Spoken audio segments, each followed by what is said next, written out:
வணக்கம். உலக இலக்கியங்கள் வாசிக்கிற இந்த பணியில் வாசிப்பை நேசிக்கும் குழுவோடு சேர்ந்து புக்கர் பரிசோட நெடும்பட்டியலில் இடம்பெற்ற புத்தகங்களை நம்ம எல்லாரும் வாசித்து மதிப்புரைகளை காணொலிகளை வெளியிட்டுருக்கோம். அந்த வகையில் இந்த வருஷம் 2025 வெளியான நெடும்பட்டியல் புக்கருக்கான நெடும்பட்டியலில் இருந்த ஒரு புத்தகத்தை எடுத்து நான் வாசிச்சிருக்கேன். அதுதான் ஒன் போட். எழுதினவங்க பேர் ஜானத்தன் பக்லி. ஸோ இப்போ புத்தகத்துக்குள்ளே என்ன இருக்குன்றது பார்த்துடலாம். தெரேசாங்கிற ஒரு பொண்ணு, அவங்க தான் கதை சொல்லி. ஸோ அந்த கதை சொல்லி என்ன பண்ணுறாங்க அப்படின்னா, க்ரீஸில் இருக்கிற ஒரு டவுனுக்கு 2 தடவை வராங்க. அதாவது இப்போ ஒரு தடவை வந்திருக்காங்க, இதுக்கு முன்னால் 9 வருஷத்துக்கு முன்னால் ஒரு தடவை வந்திருக்காங்க. ஸோ அந்த 9 வருஷத்துக்கு முன்னால் வந்தப்போ அவங்க அம்மா இறந்துருந்தாங்க. அந்த சமயத்தில் இங்கே விசிட் பண்ணியிருந்தாங்க. இப்போது அவங்க அப்பா இறந்துருக்காரு. ஸோ அதோடனே சேர்த்து இதை விசிட் பண்ணியிருக்காங்க. இவங்க எந்த மாதிரியான ஒரு ரைட்டர் அப்படின்னா, கொஞ்சம் பொயட்டிக்கலாக ஃபிலாசிக்கலாக இதை கொஞ்சம் அணுகிற மாதிரியான ஒரு ரைட்டர்னு சொல்லலாம். அதாவது கொஞ்சம் மென்மையான, கொஞ்சம் ஆழமாக, நம்ம என்ன சொல்ல, நம்ம அழகியல் சார்ந்த கொஞ்சம் அந்த மாதிரியான எழுத்தாளர்கள் உங்களுக்கு தெரியும் இல்லையா. யதார்த்தங்கள் அப்படிங்கிறது ப்ராக்டிக்கலாக நம்ம சில விஷயங்களை சொல்லுவோம். பட் இவங்களோட ரைட்டிங்ஸ் இல்லை ரைட்டிங் ஸ்டைல், இவங்க எடுத்துருக்கிற அந்த பிளாட் கொஞ்சம் யதார்த்தங்கள் உள்ளடக்கிய கொஞ்சம் ஆழமான ஒரு விஷயமாக இருக்கும். ஸோ இதுதான் அவங்க எடுத்துருக்கிற அந்த பிளாட். இதில் அவங்க என்ன பார்க்குறாங்கன்னா, 9 வருஷத்துக்கு முன்னால் வந்த சேம் டவுனுக்கு அவங்க இப்போ வரும்போது முதல்ல பார்த்த மனிதர்கள் அவங்க இப்போ எப்படி இருக்காங்க, இப்போ இருக்கிறதுக்கும் முன்ன இருந்ததுக்கும் அவங்களுக்குள்ளார இருக்கிற வித்தியாசங்கள். ஸோ இதையெல்லாம் அவங்க அவங்களோட ரைட்டிங்கில் சொல்லியிருக்காங்க. ஸோ இதுதான் அதை அவங்க ரைட்டிங்க்காக நோட்ஸ் எடுக்க வந்திருக்காங்க. உண்மையை சொல்லணும்னா அவங்க அதை தான் பண்ண வந்திருக்காங்க. ஸோ இந்த பீப்புள்ஸ் எப்படி இருக்காங்க, முன்னேறதுக்கும் இந்த இப்போ இருக்கிறதுக்கும் அப்படிங்கிறதுக்கான ஒரு நோட்ஸ் அவங்க மனுஷங்களை பார்க்கும்போதும் பேசும்போதும் அந்த குறிப்பெடுத்துக்கிட்டே இருக்காங்க. ஸோ இப்போ இவங்க யாரையெல்லாம் பார்த்தாங்க, இதுக்கு முன்னால் யாரை பார்த்தாங்க, எப்படி இருந்துச்சு, இப்போ இவங்க லைஃப்பில் யார் இருக்காங்க அப்படிங்கிறது தான் பேலன்ஸ் சாப்டர். இது ஒரு சின்ன புத்தகம் தான், ஒரு 170 பேஜஸ் போட்டிருந்தாங்க. பட் 160 பேஜஸ்லேயே புக் முடிஞ்சிச்சு. பேலன்ஸ் 10 பேஜஸ் ஜஸ்ட் ரெஃபரன்சஸ் தான் கொடுத்துருந்தாங்க, அண்ட் தேங்க்ஸ் அண்ட் ரெஃபரன்சஸ் தான் கொடுத்துருந்தாங்க. இப்போ பார்த்தோம்னா அவங்க அந்த டவுனுக்குள்ளே ஸ்டே பண்ணிவிட்டு அதுக்கப்புறம் ஒரு கஃபேக்கு போகிறாங்க. அந்த கஃபேயில் இருக்கிறவங்க ஒரு வெயிட்டர் ஒரு பேர் சாந்தே தான் இவங்களுக்கு ஃபஸ்ட் ஐடென்டிஃபை பண்ணிக்கிற ரொம்ப நல்ல தெரிஞ்ச ஒரு முகம். என்னதான் ஒரு 9 வருஷத்துக்கு முன்னால் போனாலும் ஒரு டவுனில் அன்னைக்கு இருந்தவங்களே இன்றைக்கி இருக்குவாங்கன்னு சொல்ல முடியாது இல்லையா. ஸோ அந்த மாதிரி சாந்தே அந்த மாதிரி ஒரு 4-5 பேரை மீட் பண்ணுறாங்க. ஸோ ஃபஸ்ட்டு சாந்தே, அடுத்தது பார்த்தோம்னா நிக்கோ, அப்புறம் பெட்ரோஸ், ஜான். ஸோ இந்த மாதிரியான ஆட்களை அவங்க சந்திக்கிறாங்க. ஸோ ஃபஸ்ட்டு சாந்தே is a cafe waiter. So அந்த கேஃபில் இவங்க போனாங்கன்னா ஆர்டர் பண்ணி, அது ஒரு பிஸியான கேஃப் தான். So it's near to the coast, அந்த துறைமுகத்தை ஒட்டி இருக்கிற ஒரு கேஃப். ஸோ அங்கே இருக்கிற மேக்ஸிமம் ஆஃப் பர்சன்ஸ் எல்லாருமே அங்கே தான் வர போக அந்த மாதிரி இருப்பாங்க. இவங்களுக்குள்ள கனெக்டிவிட்டி இவங்க எக்ஸ்பிளைன் பண்ணுறது, இவங்களுக்குள்ளார முதல்ல இருந்த நாட்கள் எப்படி இருந்துச்சு, இப்போ இருக்கிற நாட்கள் எப்படி இருக்குது, இவங்களோட குழந்தை யார், இவங்க அப்பா யார், ஈவன் இவங்க குழந்தை அதாவது நம்ம சாந்தேவோட குழந்தை யாருன்னு பார்த்தோம்னா, தெரேசாவோட எக்ஸுக்கும் சாந்தேக்கும் பிறந்த குழந்தை தான் அவங்க குழந்தையா இருக்கும். So it means Theresa 9 years before வந்திருந்தப்ப இவங்க நிக்கோவை பார்த்துருப்பாங்க. தப்போ அவங்க லவ் பண்ணியிருந்திருப்பாங்க. பட் சம்வாட் அவங்களுக்குள்ள அது செட் ஆகலை. அந்த டைம் அவங்களுக்குள்ள ஒரு அஃபேர் இருந்துச்சு. பட் அதுக்கப்புறமா நிக்கோ கல்யாணம் பண்ணி குழந்தை பெற்றுக்கிட்டாங்க. ஸோ சாந்தோவை தான் கல்யாணம் பண்ணிக்கிட்டாங்க. ஸோ அப்போ இருந்ததுக்கும் இப்போ இருக்கிறதுக்கும் உள்ள 2 பேர்த்துக்குள்ளார வித்தியாசங்கள், அவங்கக்கிட்ட பேசும்போது அது ரெஃப்ளெக்ட் ஆகுறது, இது எல்லாமே தான் ஸ்டோரியில் மெயினாக சொல்லுவாங்க. பெரிய பிளாட்ஃபார்மோ இல்லைன்னா இவங்களுக்குள்ள ஒரு டீப் ஸ்டோரியோ அப்படி இருக்கிற மாதிரிலாம் புக்கில் ஒன்றுமே இருக்காது. புக்கு எப்படி எழுதியிருக்காங்க அப்படின்றத மெயினாக பார்த்தோம்னா, நான் லீனியர் நம்ம படிச்சிருப்போம். தட் மீன்ஸ் ப்ரெசென்ட் நடக்கிறதும் பாஸ்ட் நடக்கிறதும் ரொட்டீனாக சொல்கிற அந்த நான் லீனியர் நம்ம நிறைய வாசிச்சிருந்துருப்போம். ஆனால் இது நான் லீனியர் இன்டு தி பேராகிராஃப். நம்ம ஒரு பேராகிராஃப் எடுத்து வாசித்தோம்னா முதல்ல 2 லைன் ப்ரெசென்ட் நடந்ததாக இருக்கும், அடுத்த 2 லைன் ப்ரீவியஸாக நடந்ததாக இருக்கும், அதில் நடுவில் ஒரு 2 லைன் இவங்க இவங்க ரைட்டிங்க்கு எடுத்துக்கிட்ட நோட்ஸாக இருக்கும். தட் மீன்ஸ் இப்போ ஒரு சீன் வருது, இப்போ நிக்கோக்கும் தெரேசாவுக்கும் ஒரு சீன் வருது. அவங்க 2 பேரும் எக்ஸ் இல்லையா. ஸோ மீட் பண்ணும்போது ஒரு சீன் வருது. என்னன்னா இப்போ அவங்க ஐ டு ஐ பார்த்துக்கிறாங்க அப்படிங்கிறத பார்த்துக்கிட்டாங்க. இது வந்துட்டு ஒரு sentence.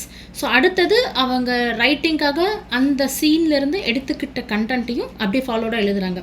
If peering into the corridor where most of the lights weren't working அப்படின்ற மாதிரி எழுதுவாங்க. ஸோ அந்த காட்சி அந்த சமயத்தில் இருந்து அவங்களோட எழுத்துக்கும் தேவையானதை வந்துட்டு கிராப் பண்ணிக்கிறாங்க. ப்ரீவியஸாக நிக்கோவை பார்க்கும்போது என்ன நடந்துச்சுங்கிறதையும் அதே ஸ்பேஸில் சொல்கிறாங்க. ப்ரெசென்ட்டாக பார்க்கும்போது நடந்தது நிக்கோங்கிறது அப்போவே சொல்லிடுறாங்க. இது என்ன பண்ணுறதுன்னா வாசிக்கிறவங்களை வந்து செம்மையாக கன்ஃபியூஸ் பண்ணி விட்டுறது. இதில் எது பாஸ்ட்டு எது ப்ரெசென்ட் அப்படின்றது வந்து ஒரு தடவைக்கு 4 தடவை வாசித்து நம்ம புரிஞ்சுக்க வேண்டியதாக இருக்குது. சொல்லப்போனால் இதில் இருந்த இங்கிலீஷ் வந்து ரொம்ப ஈஸி அண்டர்ஸ்டாண்டபிள். ரொம்ப அது மாதிரி என்ன சொல்கிறது கிரிட்டிக்கலான இங்கிலீஷ் அந்த மாதிரியெல்லாம் எதுவுமே கிடையாது. ஜென்ரல் பிரிட்டிஷ் இங்கிலீஷ் தான். நம்ம வாசித்தா நம்மளுக்கு புரியும், டெக்ஸ்ட் புக்ஸில் இருக்கிற மாதிரியான இங்கிலீஷ் தான். ஆனால் என்ன பிரச்சனை அப்படின்னா இவங்க இந்த மாதிரி காலங்களை வந்துட்டு பிரித்து இப்படி சொல்கிறது வந்துட்டு வாசிக்கிறவங்களை வந்துட்டு பயங்கரமாக கன்ஃபியூஸ் பண்ணுது. ஸோ இந்த நிக்கோ இவங்க நல்லா இருக்கணும், இவங்க கூட மேரேஜ் பண்ணிக்கிற சாந்தோ இப்படி இருக்காங்க. அப்போ அவங்க குழந்தைய பார்க்கும்போது ஒரு ஆசை வருது, ஒரு க்யூட்னஸ் வருது, அவங்க அப்பாவை பார்த்துக்கிறாங்க. அதுக்கப்புறமா வந்துட்டு பேட்ரோஸ்ன்னு சொல்லிட்டு ஒருத்தரை மீட் பண்ண போகிறாங்க. அந்த பேட்ரோஸ் யாருன்னா லாஸ்ட் டைம் அவங்க பார்த்தவர் தான். He is a mechanic. ஒரு மெக்கானிக்காக இருந்து அவர் வந்து ஒரு பொயட்டாகவும் இருப்பாப்புல. ஒரு அமெச்சூர் பொயட்டுன்னு வச்சுக்கோங்களேன். அவரோட ரைட்டிங்ஸ் வந்துட்டு பார்த்தோம்னா ஃபஸ்ட் ரீடிங்லலாம் புரியாது. ஆக்சுவலாக இந்த புக்கே ஃபஸ்ட் ரீடிங்கில் புரியலைங்கிறது வேறு விஷயம். ஆனால் என்னென்னா இப்போ அந்த பேட்ரோஸ் எழுதுறது வந்துட்டு ஃபஸ்ட் ரீடிங்கில் வந்து புரியாது. இவ வந்து அதே மாதிரி அவனோட ஹேண்ட்லிங், அவன் எப்படி பிஹேவ் பண்ணுவான் அப்படிங்கிறதெல்லாம் சொல்கிறது வந்துட்டு இன்ட்ரெஸ்டிங்காக இருந்தது. ஃபார் எக்ஸாம்பிள் இப்போது பேட்ரோஸை மீட் பண்ணுறதுக்காக தெரசா அவளோட மெக்கானிக் ஷெட்டுக்கே போயிருப்பான். என்ன இல்லை ஆமாம் இப்படி தான் பதில் சொல்லுவான். அவள் கேட்டுக்கிறதுக்கு எல்லாத்துக்கும் வந்துட்டு ஏனோ தானோன்னு பதில் சொல்லுவான்.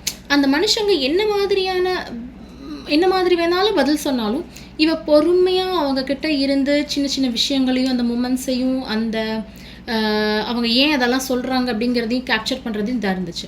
ஆனால் எனக்கு வந்துட்டு ஹோல் த புக் முடிக்கும்போது ஒரே ஒரு சந்தேகம் இருந்துச்சுன்னா எதுக்காக இவ 2 தடவையும் இந்த கிரீஸில் இருக்கிற இந்த ஸ்கொயர் டவுனுக்கு வரணும், ஏன் இந்த பர்டிகுலர் பர்சன்ஸை மட்டும் அவன் மீட் பண்ணணும் அப்படிங்கிறதுக்கான கிளாரிட்டி இல்லையோ அப்படிங்கிறது வந்துட்டு ஒரு டவுட்டாக இருந்துச்சு. இல்லை கிளாரிட்டியை நான் ஏதாவது ஒரு இடத்துல அவங்க மென்ஷன் பண்ணி கவனிக்காமல் இருந்தானான்னு எனக்கு தெரியல. பட் வாசித்தவங்க யாராவது இருந்தால் சொல்லுங்கள். அந்த கிளாரிட்டி எனக்கு இல்லை. அந்த எதுக்காக திரும்ப வரா, எதுக்காக இவங்க திரும்ப இவங்களவே மீட் பண்ணி பேசுகிறா, ஏன் பர்டிகுலர்லி தீஸ் பர்சன்ஸ் அப்படிங்கிறதுக்கான ஒரு கிளாரிட்டி வந்துட்டு எனக்கு கிடைக்கல. ஸோ இந்த மாதிரிலாம் இருக்காங்க. இல்லை முக்கியமான இன்னொரு கேரக்டர் யாருன்னு பார்த்தீங்கன்னா ஜான். ஸோ ஜான் யார் அப்படின்னா அவங்க வந்து சோகமாக அந்த கோஸ்டலில் வந்துட்டு அந்த கோஸ்டல் வாலில் வந்துட்டு சோகமாக உட்காந்துட்ருப்பார். இவன் வந்து அந்த கேஃபில் இருந்து அவரை பார்த்துக்கிட்டே இருப்பாள். என்னடா அது இவங்க இப்படி உட்காந்துருக்காங்களே, நம்ம இவங்ககிட்ட பேச்சு கொடுக்கலாமா, இவங்க ஏதாவது சொல்லுவாங்களா. தட் மீன்ஸ் அந்த ஜான் வாயில் இருந்து என்ன பிரச்சனைன்றதை வர வைக்கிறதுக்கு அவள் அவ்வளோ முயற்சி பண்ணுவாள். ஒரு he may be a known person or a stranger person. அவங்க அப்செட்டாக இருக்காங்கங்கிறதப்போ நம்ம ஏன்னு ரொம்ப தோண்டி துருவி கேட்க மாட்டோம் இல்லையா. இவ வந்து அந்த வேலையை பண்ணுவாள். பட் அதை வந்துட்டு ரொம்ப பியூட்டிஃபுல்லாக காட்டியிருப்பாங்க. அதுதான் எனக்கு வந்து வித்தியாசமாக இருந்துச்சு. எனக்கு வந்து இவ எதுக்கு இவ்வளோ கேட்கணும் அப்படிங்கிற மாதிரி இருந்தது. ஆனால் அதை வந்துட்டு ஒரு அழகியலாக, அதை வந்துட்டு ஒரு கலையாக, அது வந்து ஹியூமனிட்டியாக அவங்க வந்துட்டு அவங்க ரைட்டிங்கில் வந்து காட்டியிருக்காரு ஜானத்தன். ஸோ இதுதான் வந்துட்டு நான் இதில் வாசித்து புரிஞ்சுக்கிட்டது. ஸோ எனக்கு கனெக்ட் ஆகலை. உண்மையை சொல்லப்போனால் வந்து இந்த தெரேசாவோட கேரக்டர் வந்துட்டு அவ்வளோவா எனக்கு கனெக்ட் ஆகலை. ஏன்னா ஒரு ரைட்டர், நீங்கள் உங்கள் அம்மா இறந்தப்பையும் உங்கள் அப்பா இறந்தப்பையும் நீங்கள் சேம் டவுனுக்கு போகிறீங்க, சம் பர்சன்ஸை மீட் பண்ணுறீங்க, ப்ரீவியஸாக பார்த்ததுக்கும் இடையில இருக்கிற டிஃப்ரென்சஸை பீப்புளோட மென்டாலிட்டிஸை வந்துட்டு நீங்கள் கேப்சர் பண்ணுறீங்க. அதுலேருந்து நீங்கள் நோட்ஸ் எடுக்கிறீங்க, ட்ரூத்ஸ் எல்லாத்தையும் வந்துட்டு ஹிண்ட்டாக நீங்கள் வந்து நோட்ஸ் எடுக்கிறீங்க. நோட்ஸ் எடுத்து நீங்கள் எடுத்துகிட்டு போய் அதை நீங்கள் ஒரு புக்காக பப்ளிஷ் பண்ணுறதுக்காக ட்ரை பண்ணுறீங்க. ஓகேங்களா. தென் பட் நீங்கள் இவ்வளோ பொறுமையாகவும் இல்லை இவ்வளவு விஷயங்கள் இப்போ ஜானோட ஸ்டோரி நீங்கள் எடுத்துக்கிட்டிங்கனாலும் அதே மாதிரி தான் இருக்கும். ஜான் ஒரு ட்ராமாவில் இருப்பார். எதனால் அவர் பேச மாட்டேங்கிறார் அப்படிங்கிறதுக்கு ஒரு ட்ராமா இருக்கும். அந்த ட்ராமா என்னென்னா அவரோட அக்கா பையன் வந்து ஒரு அசம்பாவிதத்தில் இறந்துருப்பார். That means that's not an a murder, but he was assaulted by someone. என்ன நடந்திருக்கும் அப்படின்னா ஒரு அந்த கேஃப் அந்த இடத்துல வந்துட்டு ஒரு சின்ன பையன் தான் சார், மைனரை தாண்டி மேஜர் ஏஜுக்குள்ளே போகிற அந்த சின்ன ஏஜ் தான். அவங்க அக்கா பையனை விட்டால் யாரும் இல்லை. பட் அந்த பையனை வந்துட்டு அவங்க யாரோ ஒரு ஃப்ரெண்ட்ஸ் எல்லாம் இருக்கும்போது சின்ன ஃப்ரெண்ட்ஸ்குள்ளே இருக்கிற கிளாஷில் இன்னொரு பையன் ஆப்போசிட் கேங்கில் இருக்கிற 2 கேங்குக்குள்ளார பிரச்சனையாக இருக்குது. அந்த இன்னொரு ஆப்போசிட் கேங்கில் இருக்கிற பையன் வந்துட்டு ஓங்கி தலையில் அடிச்சிட்டான் ஓகேங்களா? ஓங்கி தலையில அடிச்சது அவன் சாகணும்னு நெனச்சு இவன் அடிக்க கிடையாது. பட் ஆனா அன்ஃபார்ச்சுனேட்டா அவன் செத்துருவான். ஸோ அது வந்து ஜான் மைண்ட்ல ஓடிட்டே இருக்கும். ஜானுக்கு வந்துட்டு ஒரு க்ரூஷியலான ஒரு மைண்ட் இருக்கும். அந்த அக்கா பையன் அதுக்கப்புறம் அந்த பையன் இறந்ததுக்கப்புறமா அவங்க அக்கா வந்து ஒரு மாரி மென்டலா பயங்கரமா அஃபெக்ட் ஆயிடுவாங்க. ஸோ இவருக்கு என்ன எப்படி இருக்கும் அப்படின்னா, நம்மளோட அக்கா பையன கொன்னவனுக்கு, நம்ம அக்காவ இந்த நிலைமைக்கு உண்டாக்குனவன வந்து நம்ம சும்மா விடக்கூடாதுன்ற மாரி ஒரு ரிவெஞ்ச்லயே இருப்பாரு. இவங்க என்ன பண்ணுவாங்க, தட் மீன்ஸ் தெரசா என்ன பண்ணுவாங்கன்னா, அவங்க கிட்ட கொஞ்சம் கொஞ்சமா பேசி, அவங்க ஸ்டோரி அவங்க வாயிலருந்து வாங்கி, இல்லைங்க அந்த பையன் வேணும்னு பண்ணல. நீங்க வந்து இதில மன்னிக்கலாம் இல்லையா? ஸோ நீங்க அதுக்கு வந்து சாரி சொல்லலாம் இல்லையா? அவ சாரி சொன்னா நீங்க அக்செப்ட் பண்ணிக்கலாம் இல்லையா? அவன் வேணும்னு பண்ணல இல்லையா? அப்படின்ற மாரி அவர வந்து டைல்யூட் பண்ண ட்ரை பண்ணுவாங்க. அவரோட கோவத்த, அந்த ஆத்திரத்த, தன்னோட அக்கா பையன கொன்ன அந்த இத வந்துட்டு அவங்க வந்து அப்படியே மெல்ல மெல்லமா டைல்யூட் பண்ண பார்ப்பாங்க. ஸோ இது ரொம்ப ஒரு நல்ல ஒரு அழகா, மெய்யழகியா வந்து காட்டிக்கிட்டே இருப்பாங்க. நீங்க தீமை செய்பவர்களுக்கும் நன்மையே செய்ன்னு சொல்லுவாங்க தெரியுமா? ஸோ அந்த மாரி விஷயங்கள் தான் இதில வந்துட்டு வரும். ஸோ இந்த மாதிரியே இந்த புக் போகும். அதுவே வந்து நம்மளை வந்து கொஞ்சம் ஸ்லோ டவுன் ஆக்கும். ஒரு மாரி ஃப்ளாட்டா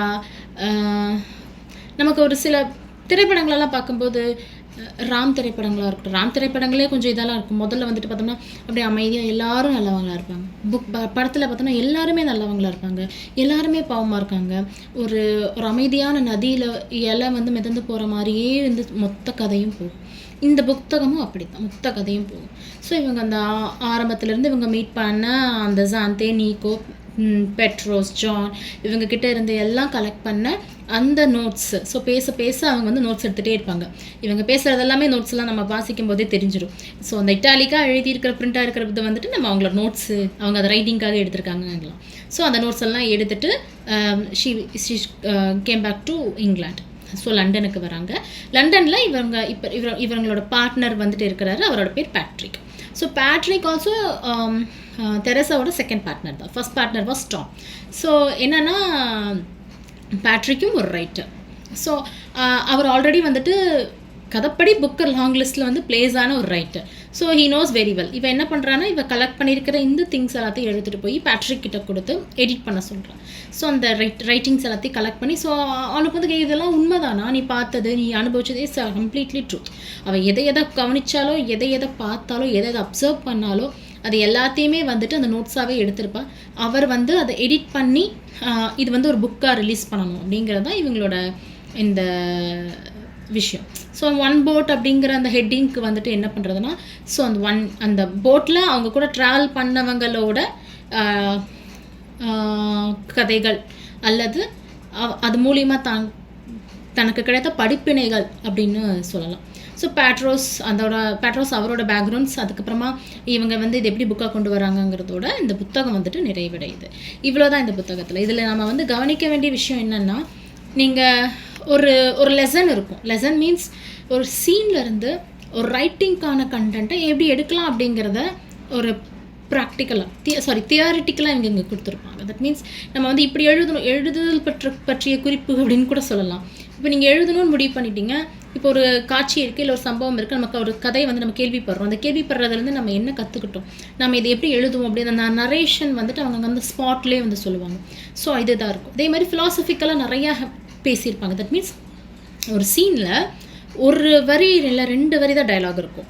ஆனால் அந்த சீனை பற்றின டெமான்ஸ்ட்ரேஷன், இது ஏன் இப்படி நடந்துச்சு, இவங்க எதுக்காக இப்படி சொன்னாங்க, இவங்க எதுக்காக இப்படி பண்ணாங்க அப்படிங்கிற அந்த விளக்கம் இருக்கு இல்லையா, அது ஒரு 3 பேராகிராஃப்க்கு வரும்.